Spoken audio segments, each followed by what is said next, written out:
지난주에 이어서 히스기야 왕에 대해서 한 번 더 살펴봅니다. 제가 지난주에 히스기야 왕이 역대기하에서는 거의 주인공 같은 왕이라고 했습니다.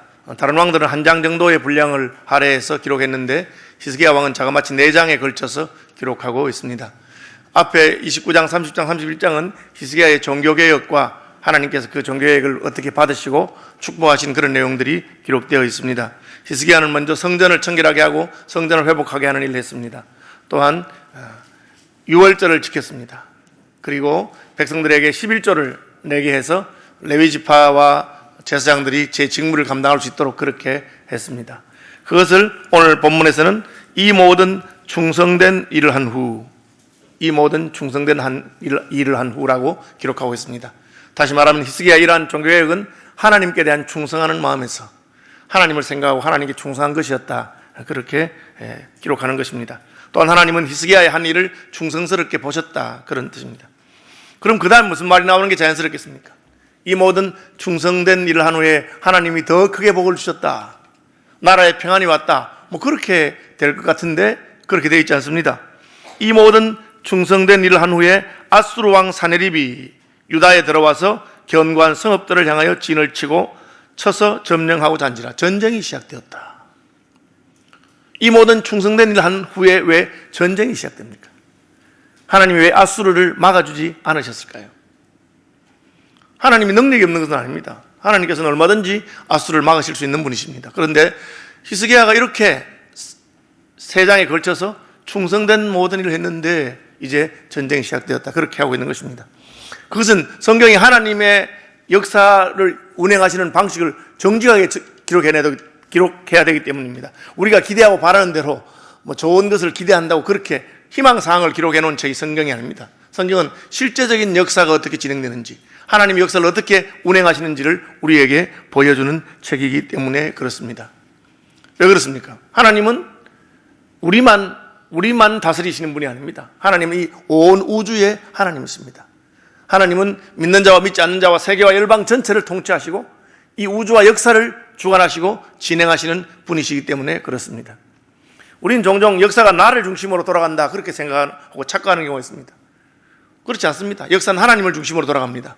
나와 하나님의 관계도 있지만 하나님과 다른 모든 민족과의 관계도 있는 것입니다. 하나님께서는 그 전체를 보시면서 역사를 진행하시고 운행하십니다. 그러므로 히스기야가 종교개혁을 하고 히스기야가 유월절을 지키고 이스라엘 백성들을 동네에서 11조를 하고 제사장과 레위인의 직무를 회복하고 그 모든 충성된 일을 했음에도 불구하고 여전히 저 북동쪽에 있는 오늘의 이란과 이라크 그 지역에서는 아수르라고 하는 신흥 강대국이 일어나서 그 강대국은 세계를 다 정복하고 싶은 욕망을 가지고 북쪽에 아람 나라를 정복하고 북왕국 이스라엘을 정복하고 이제 이집트까지 정복하기 위해서 마지막 남은 유다를 공격하고 치려고 하는 계획을 가지고 있는 것입니다. 그들은 자신들의 욕심과 자신들의 세계 정복의 꿈을 따라서 움직이고 있는 것입니다. 자기들이 볼 때 저 변방 유다에서 무슨 종교개혁이 일어나고 한다고 하더라도 그것 때문에 감동을 받거나 그것 때문에 전혀 흔들리지 않습니다. 하나님은 하나님의 뜻대로 이 우주를 움직이시고 또 사탄이나 세상의 왕들은 또 자기 생각대로 계획을 합니다. 이 두 세력은 항상 충돌하게 되어 있습니다. 그래서 우리가 구원받아서 하나님을 섬긴다고 하더라도 마귀는 우리를 향한 공격을 멈추지 않습니다. 할 수 있으면 택한 백성이라도 넘어뜨리고자 우는 사자와 같이 삼킬 자를 찾는 것이 마귀라고 했습니다. 유다가 하나님 앞에 충성하고 존경을 했지만 그러나 유다를 공격하고 싶은 나라는 여전히 있는 것입니다. 하나님께서는 이 역사 전체를 우리의 한두 행위만 가지고 움직이시는 것은 아닙니다. 여리고의 라합은 그의 마음이 하나님을 향했고 정탐꾼을 숨겨주고 하나님의 백성과 함께 하기를 원했습니다. 그럼에도 불구하고 여리고가 멸망하는 것을 그녀는 막지 못했습니다. 다만 그녀는 그녀와 그녀의 가족들을 구원할 수 있었습니다. 하나님께서 큰 그림을 그리고 계시는데 우리가 한 행동 때문에 전체 큰 그림이 바뀐다, 그렇게 기대해서는 안 됩니다. 하나님이 우주와 역사를 통할하고 계시고 우리는 그 속에 있는 것입니다. 때로는 환란의 큰 풍파가 오는 건데 그것이 역사 전체가 흘러가는 방식입니다. 다만 하나님은 그 위기 가운데서도 하나님을 신뢰하는 자기 백성들을 붙드시고 지키시고 그 위기를 극복할 수 있는 은혜를 베푸시는 분이시기는 합니다. 아브라함이 믿음의 조상이고 그는 그의 조카 롯을 위해서 하나님께 간절히 구했습니다. 하나님은 아브라함의 기도를 들으시고 조카 롯을 구원해 주셨지만, 그러나 아브라함이 소돔과 고모라 성이 멸망하는 것을 막지는 못했습니다. 구원받기 위해서는 소돔과 고모라 성에서 롯이 탈출해야 했고, 뒤를 돌아보던 롯의 아내는 소금 기둥이 되고 만 것입니다. 어쨌든 역사의 큰 흐름 우리는 다 알 수 없고, 하나님께서 그 큰 움직임을 하는 중에 우리에게는 우리가 잘하고 충성했는데도 불구하고 위기 상황이 닥친다는 것입니다. 그것을 이상한 일을 당하는 것처럼 생각하면 안 됩니다. 얼마든지 그럴 수 있다는 것입니다.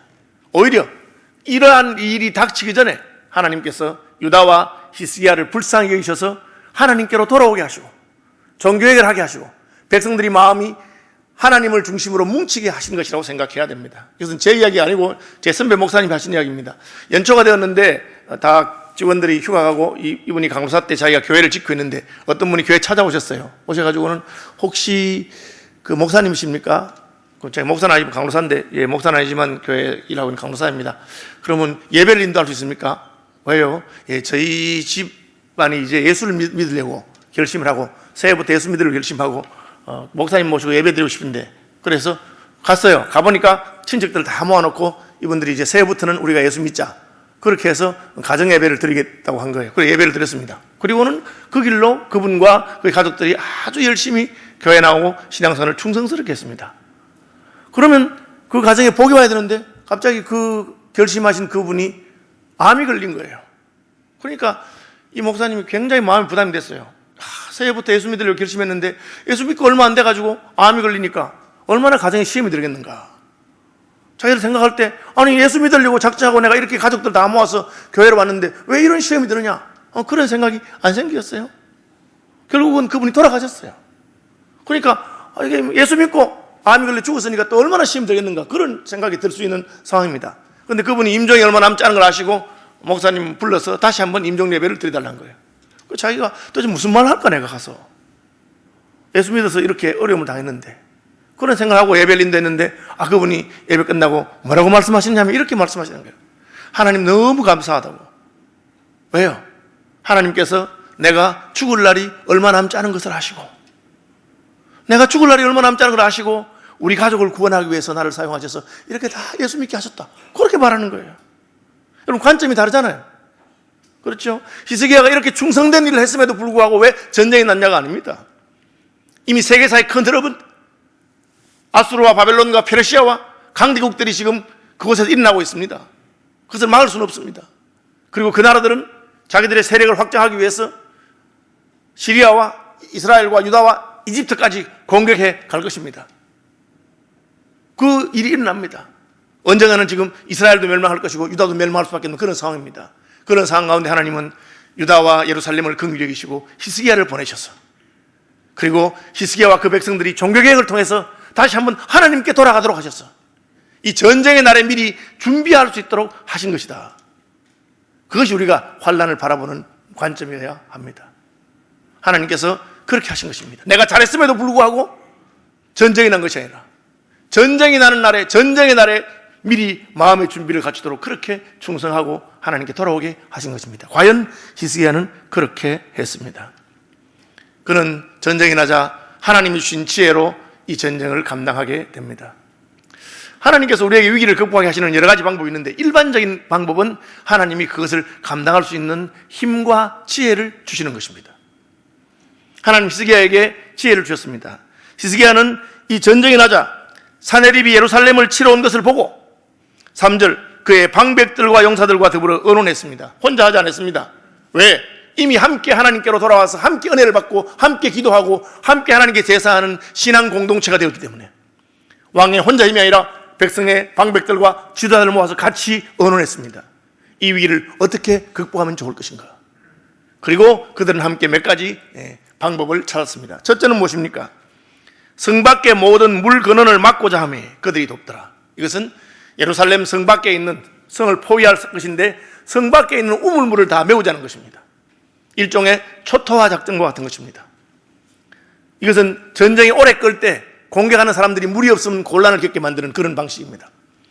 2차 세계대전 때 히틀러가 러시아를 공격했을 때 러시아가 썼던 방법입니다. 러시아 군대는 공격하면 물러갑니다.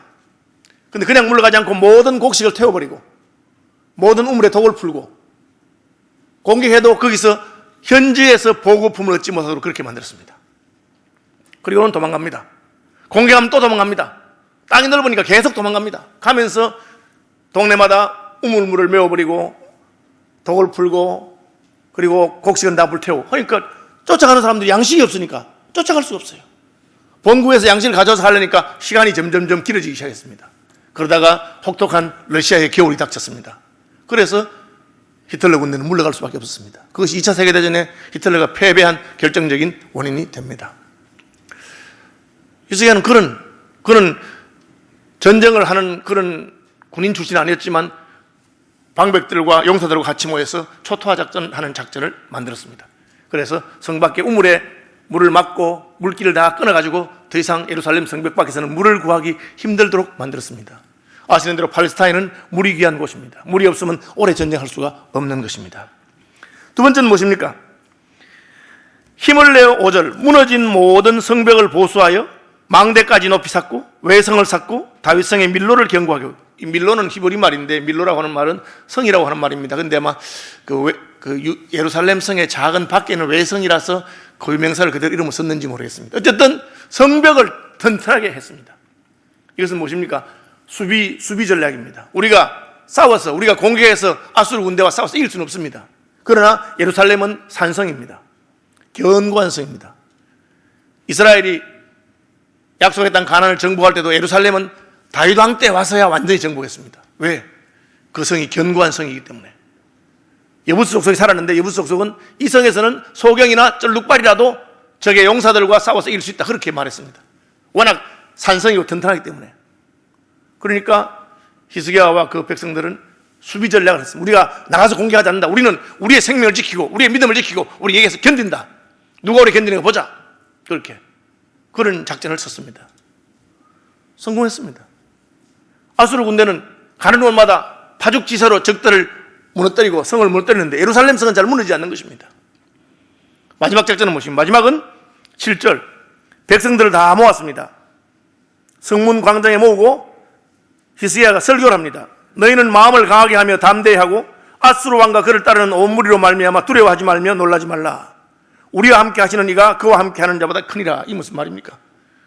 이제 우리는 수비할 준비를 다 했고 적들이 공격하기 어렵도록 우물을 막아두었으니 시간만 견디면 되는데 제일 중요한 것은 우리의 마음이다. 우리의 마음이 흔들리면 되지 않으니까 우리는 하나님을 신뢰함으로 하나님을 믿음으로 마음을 강하게 하고 담대히 하자. 히스기야가 이 설교는 하나님께서 가나안을 정복할 때 여호수아에게 하신 말씀입니다. 출애굽의 영웅이었던 모세가 죽었습니다. 그리고 이제 모세의 시종이었던 젊은 여호수아가 이스라엘 군대를 이끄는데 얼마나 마음에 걱정과 두려움이 많았겠습니까? 하나님께서는 여호수아에게 두려워하지 말고 놀라지 말고 마음을 강하게 하고 담대해라. 내가 너와 함께해서 이 땅 약속의 땅을 주겠다 그렇게 했습니다. 그리고 하나님의 그 말씀은 그대로 성취되었습니다. 하나님이 여호수아에게 약속하신 대로 이스라엘 백성들은 가나안 땅을 차지하고 정복하게 됐습니다. 그 이야기를 하는 것입니다. 지금 우리가 살고 있는 이 땅이 원래 우리 땅 아니었다. 하나님이 우리에게 주신 땅이었다. 하나님께서 우리에게 강하고 담대한 마음으로 하나님의 약속을 붙들면 준다고 약속하셨고 실제로 우리가 그 약속의 땅을 차지하고 있다. 다시 한번 우리는 하나님의 약속을 붙들자. 우리 하나님 우리에게 주실 것이다. 강하고 담대하라. 두려워하지 말아라. 그렇게 말한 것입니다. 우리 것이 아니었는데 빼앗아 주셨는데 이제 우리 것인데 하나님이 왜 빼앗기게 하시겠느냐. 그렇게 말한 것입니다. 백성들은 히스기야의 그 말을 듣고는 안심했다.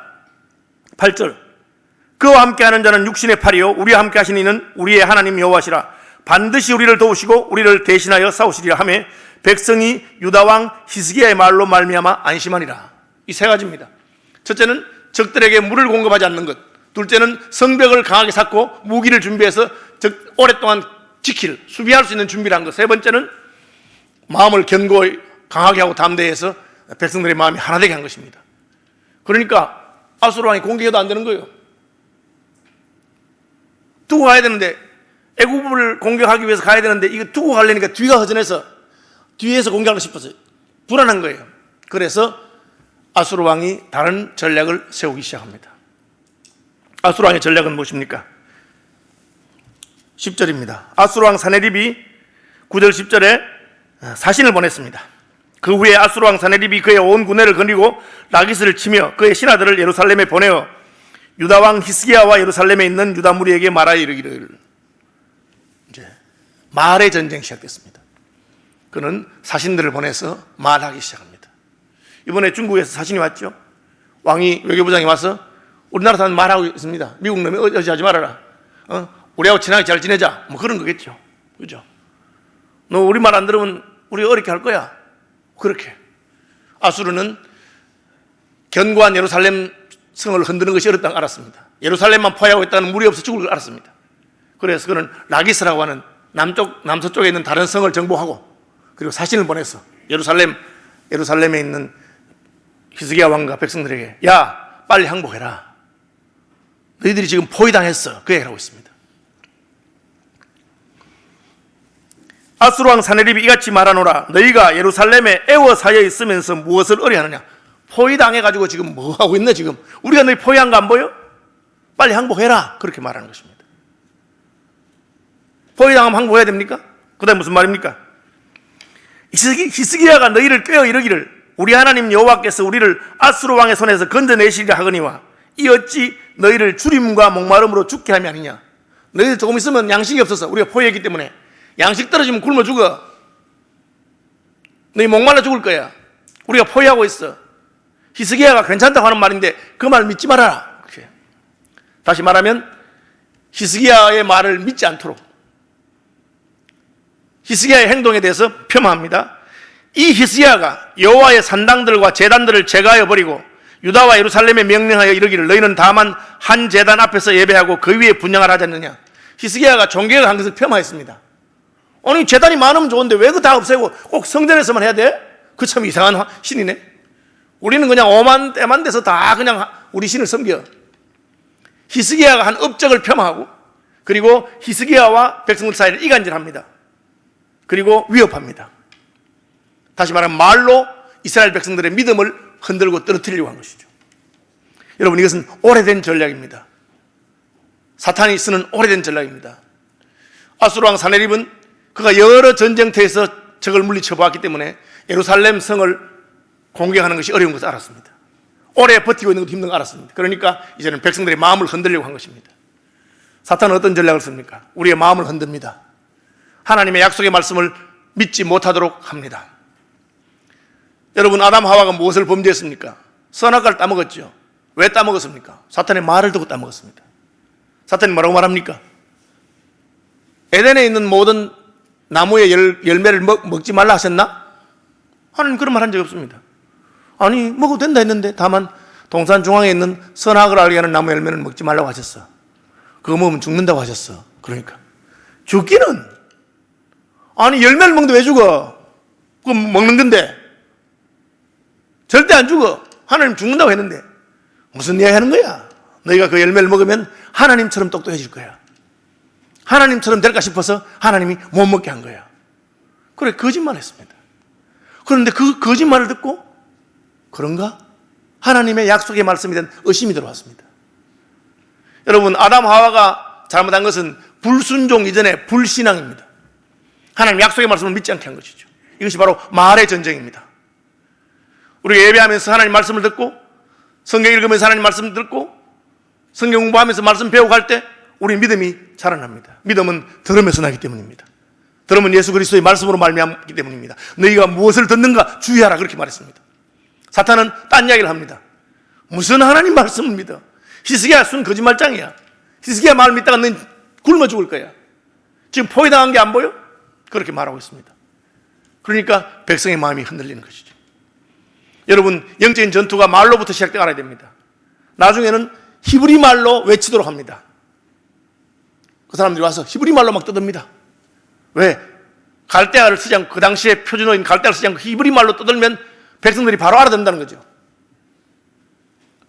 이번에 온 그 왕이, 외교부장이 만약에 기자를 인터뷰하면서 한국말을 하면 백성들이 바로 알아듣겠죠. 저런 말 했구나. 편지를 썼습니다. 편지를 써서 빨리 항복 안 하면 넌 죽는다. 항복하면 살려줄 테니까 말 잘 들어라. 그리고는 너희가 혹시 여호와 하나님이 너희를 지켜줄 줄로 착각하는 모양인데, 아수르 왕의 군대가 공격한 나라들 중에 자기 신이 그 백성을 구해준 나라가 없어. 역사적인 자료를 가지고 딱 들이밉니다. 팩트 체크하는 거죠. 봐라, 우리가 가는 곳마다 우리가 이겼지. 우리는 전성이야. 그렇게 말했습니다. 그 말은 맞는 말이기도 하지만 틀린 말이기도 합니다. 왜? 아수르만 제국은 아니었습니다. 애굽도 크고 강한 나라였습니다. 그러나 하나님께서는 이스라엘 백성들을 위해서 애굽을 꺾으신 적이 있습니다. 애굽의 병거는 아수르의 병거만 못지 않았습니다. 그 애굽의 병거들을 하나님은 홍해에 수장시키셨습니다.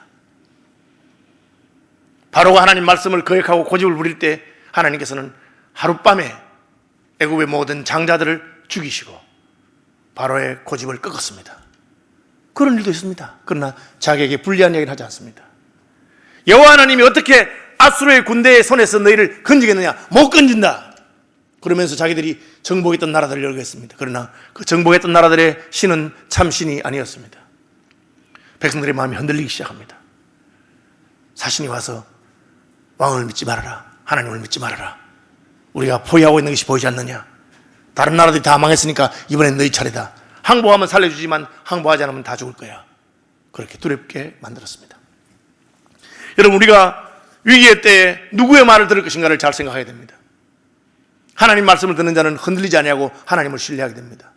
그러나 마귀의 말을 듣고 대적의 말을 들으면 흔들리게 됩니다. 히스기야의 말과 아수르 왕 사네립의 말이 붙었습니다. 다음엔 뭡니까? 이제는 히스기야 왕은 백성들에게 더 이상 말하지 아니하고 하나님께 말하기 시작합니다. 그래서 오늘 보면 20절입니다. 이러므로 히스기야 왕이 아모스의 아들 선지자 이사야와 더불어 하늘을 향하여 부르짖어 기도하였다.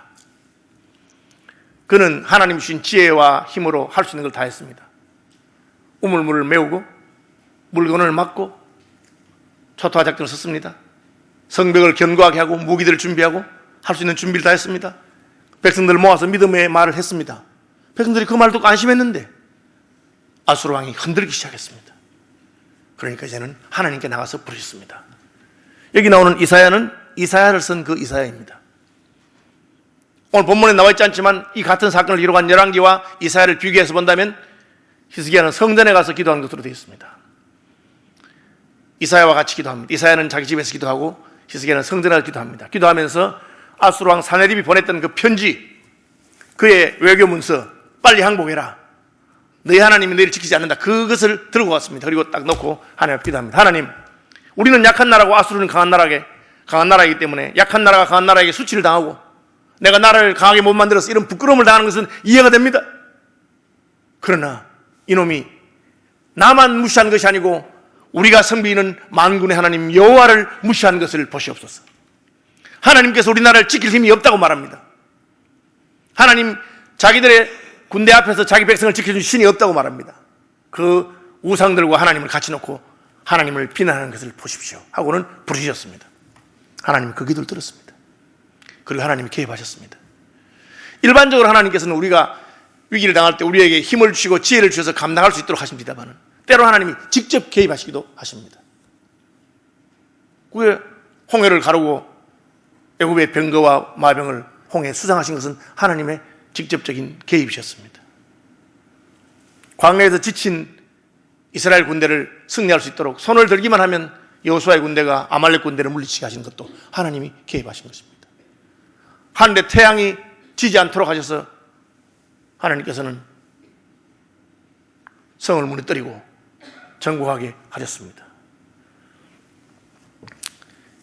히스기야가 기도하니까 하나님께서 개입하시는데 어떻게 하셨느냐?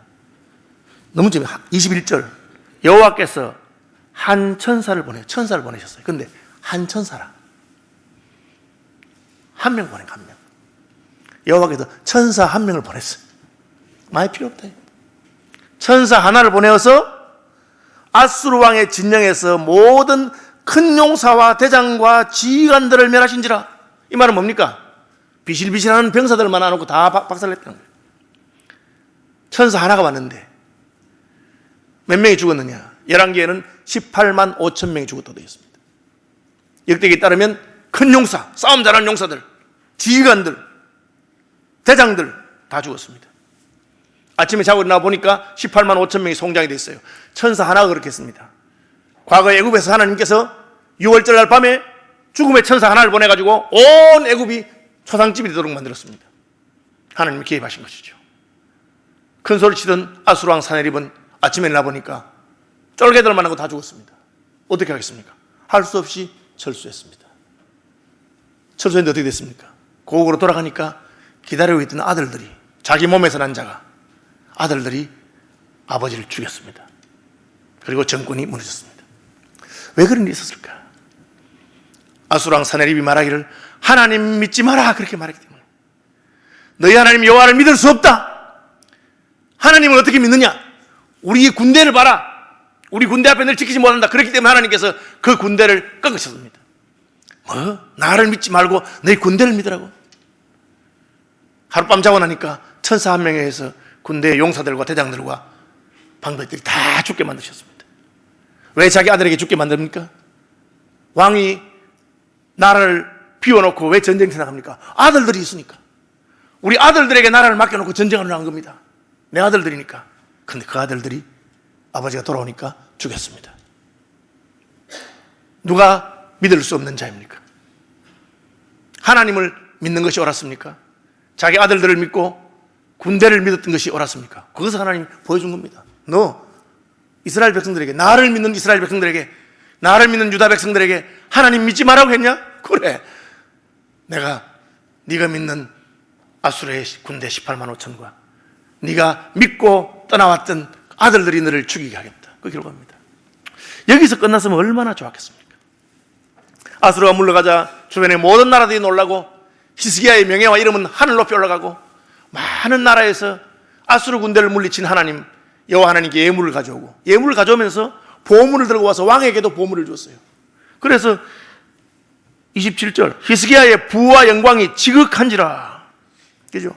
23절 여러 사람이 예물을 가지고 예루살렘에 와서 여호와께 드리고 또 보물을 유다왕 히스기야에게 드린지라. 이후부터 히스기야가 모든 나라의 눈에 존귀하게 되었더라. 아주 높아졌습니다. 높아지니까 하나님께서 한번 쳤습니다. 히스기야 병이 들었어요. 정신 뻗어 차렸습니다. 그래서 그때 히스기야가 병들어 죽게 되었으므로 여호와께 기도하며 여호와께서 그에게 대답하시고 또 이적을 보이셨으니, 그 해시계가 뒤로 물러가는 거, 일령표 물러가는 기적을 보이시고 무화과 열매로 상처에 붙여라 해서 히스기야가 살아나도록 그렇게 했습니다. 그런 기적을 해주셨어요. 그럼 어떻게 해야 되겠어요? 내가 조심해야 되겠다. 내가 부유해지고 높아지니까 까불면 안 되겠다 하고 겸손해야 되는데 그렇게 하지 않았습니다. 25절 히스기야가 마음이 교만하여 그 받은 은혜를 보답하지 아니하므로 진노가 그와 유다와 예루살렘에 내리게 되었더라. 그러니까 또 정신을 뻗어 차렸습니다. 두 번이나 그랬으니까. 히스기야가 마음의 교만함을 뉘우치고 예루살렘 주민들도 그와 같이 하였으므로, 여러분, 하나님의 은혜로 말미암아 전쟁에 승리하고 높아졌습니다. 하나님이 부유하게 하고 영광스럽게 하고 이름을 떨치게 해주셨습니다. 그럼 어떻게 해야 됩니까? 하나님이 기대하는 것이 있는데 히스기야가 그 두 가지를 하지 않았습니다. 한번 따라합시다. 겸손. 그래서 겸손하지 교만했습니다. 내가 잘난 줄 알았던 거예요. 내가 작전을 잘 세우고 내가 나라를 잘 통치해서 승리한 줄 알았어요. 여러분, 겸손하지 않으면 어떻게 됩니까? 따라합시다. 감사할 줄 모르게 됩니다. 하나님 은혜를 보답하지 않았습니다. 감사하지 아니하고 교만하니까 하나님께서 징계하셨습니다. 장관적인 살이다가 또 그렇게 합니다. 또 하나님께서 징계하셨습니다. 두 번 그랬습니다. 그러면 알아야지. 세 번째는 또 실패합니다. 왜? 바벨론 왕이 사신을 보냈거든. 아수르 망했습니다. 히스기야 때문에. 그러나 세계사 흐름은 아까 말한 아수르와 그 지역에 강대국이 일어나는 것은 막을 수가 없었어요. 아수르는 망했지만 아수르의 뒤를 이어서 바벨론이 일어나고 그 뒤를 이어서 메데파사가 일어나고 그렇게 합니다. 바벨론이 일어나서 보니까 아수르가 조그마한 나라 유다를 공격하다가 망했단 말이야. 그래서 사신을 보내서 정보를 알아보도록 스파이를 보낸 거예요. 그런데 겸손하지 않고 그는 마음이 붕 떠서, 이야, 이 큰 나라에서 나한테 왔구나. 여러분, 우리나라 대통령이 새로 되면 미국이나 중국이나 일본 큰 나라 가서 한번 인사도 하고 그렇게 하는 것처럼, 그러니까 이 지금 바벨론의 신흥강국인데 바벨론이 지금 나한테 사신을 보냈구나. 아주 기분이 좋아가지고 자기 자랑을 그냥 하면서, 본문에 안 나오지만 11개 보면은 성전의 보물들과 왕의 내탕구에 있는 모든 걸 보여주면서 우리가 이 아수르한테 이겨서 받은 선물이고 어떻고 막 떠들었습니다. 그러니까 하나님께서 너가 자랑하던 것으로 말미암아 다 뺏긴다. 하나님은 우리가 교만하고 장담하고 큰 소리 치는 걸 기뻐하지 않습니다. 하나님께서 하신 것입니다. 내가 지금 아무리 부유해지고 높아져도 하나님이 건드시면 하루아침에 망할 수 있는 존재인 것을 늘 기억하고 주님만 영광을 받으셔야 됩니다. 그게 이제 히스기야의 마지막 실패입니다. 그죠? 30절 31절, 그의 모든 일에 형통하였으나 그러나 바벨론 방백들이 히스기야에게 사신을 보내어 그 땅에 나타난 이적을 물을 때에 하나님이 히스기야를 떠나시고 그의 심중에 있는 것을 다 알고자 하사 시험하셨더라. 역대기에서는 자상을 안 기록해 놓았지만 그 뜻은 그것입니다. 은혜 받은 다음에 여러분 교만해지지 않도록 주의해야 되고, 은혜 받은 다음에 감사할 줄 모르는 자가 되지 않도록 주의해야 됩니다. 믿음의 사람들에게도 위기가 옵니다. 우리는 하나님이 주시는 지혜와 힘으로 감당할 수 있습니다. 그걸 안 되면 하나님께 기도하고 부르시면 합심해서 기도하면 하나님 들어주시고 개입하십니다. 그런데 위기 다음에 또 다른 위기가 왔어요. 무슨 위기입니까? 영적인 위기가 온 것입니다. 전쟁을 승리하고 이기고 부여졌으나 내 마음에 어느새 교만한 마음이 들고 어느새 감사할 줄 모르고, 그러니까 히스기야 같이 선한 왕이고 그런 왕도 마지막에 자빠졌어. 다만 하나님의 긍휼로 그래 네 때는 내가 살려준다. 히스기야 다음에는 그 다음 시대에 이제 급격하게 유다는 멸망의 길로 가게 되는 것을 볼 수가 있습니다. 코로나가 위기이긴 하지만 우리 하나님은 넉넉히 우리와 하여금 감당할 수 있도록 하시는 분이십니다. 하나님 주신 지혜와 은혜로 우리가 마음을 모으면 할 수 있습니다. 그래도 안 되면 함께 하나님께 부르짖으면 하나님이 응답하실 것입니다. 다만 그 다음이 더 문제입니다. 늘 겸손하게 하나님 은혜를 감사하는 저와 여러분들 되시기를 축복합니다.